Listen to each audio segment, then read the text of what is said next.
Idea generation. IELTS এর candidate জন্য অবশ্যই অবশ্যই এটা ফরজে আইন। আইডিয়া জেনারেশনটা কিভাবে হবে আমি তোমাদেরকে বলি। সকাল থেকে রাত্র পর্যন্ত কমপক্ষে হলো 20টা টপিক নিয়ে আইডিয়া জেনারেট করবা। 20টা টপিক কিভাবে? সকালবেলা ঘুম থেকে উঠছো, উঠে টেবিল দেখছো, টেবিল নিয়ে 5টা সেন্টেন্স বানাও। সামনে টেবিল দেখছো, 5টা সেন্টেন্স বানাও।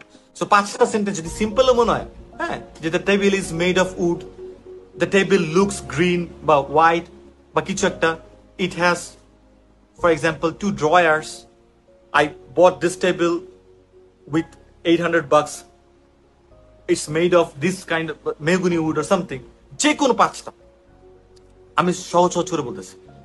টেবিল গেল, এরপরে সকালবেলা একটা দাঁত ব্রাশ করতেছো, দাঁত ব্রাশ ওয়াই, মানে ব্রাশ নিয়ে বলতে পারো, অথবা why a person should brush every day. হ্যাঁ, it keeps our teeth healthy, it keeps it cleans, কিছু একটা যেটা করো, ঠিক আছে। We should, I can't use medium or hard brush because it hurts. এরপরে তুমি বাইরে গেলা, ট্রাফিক জ্যাম দেখলা, জ্যাম, জ্যাম নিয়ে 5টা, মেট্রো রেল দেখতেছো 5টা সেন্টেন্স, গভর্নমেন্ট নিয়ে 5টা সেন্টেন্স, স্ট্রাকচার নিয়ে 5টা সেন্টেন্স। তুমি দেখতেছো যে একটা জায়গায় অবিচার হচ্ছে, একটা জায়গায় খারাপ কাজ হচ্ছে, 5টা সেন্টেন্স। তুমি দেখছো একটা জায়গায় ভালো কাজ হচ্ছে, 5টা সেন্টেন্স।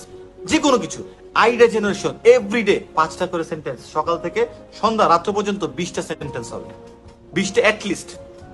এটাকে বলে আইডিয়া জেনারেশন। যখনই দেখতেছো তুমি তখন সেই টপিক নিয়ে কথা বলছো, ব্রেইনে স্ট্রেস পড়তেছে, স্ট্রেস, এই স্ট্রেস দরকার ব্রেইনে।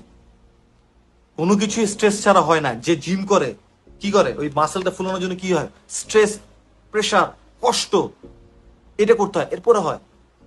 লিখতে গেলে স্পিডে লিখতে প্র্যাকটিস করতেছো, হচ্ছে না, আঙ্গুল ফুলে গেছে, স্পিড, যেটাই করো কষ্ট, যেটাই করো, স্পিকিংটাও কষ্ট। ওই টেমপ্লেট শিখলে হবে না, স্ট্রেস। নিজের আইডিয়া থেকে জেনারেট করে করে 5টা সেন্টেন্স আনো, ছোট ছোট 5টা সেন্টেন্স বানাও। তুমি এই জিনিসটা জাস্ট 20 দিন করো, ম্যাসিভ ইমপ্রুভমেন্ট পাবা, ম্যাসিভ। আর এরপরে তুমি যদি এটা 3 মাস পর্যন্ত কন্টিনিউ করতে পারো, তুমি ইংলিশে ফ্লুয়েন্টলি কথা বলতে পারবা, এতে কোনো ভুল নাই। সেটা তুমি যে লেভেল থেকে শুরু করো, অনলি 3 মান্থস, অনলি 3 মান্থস।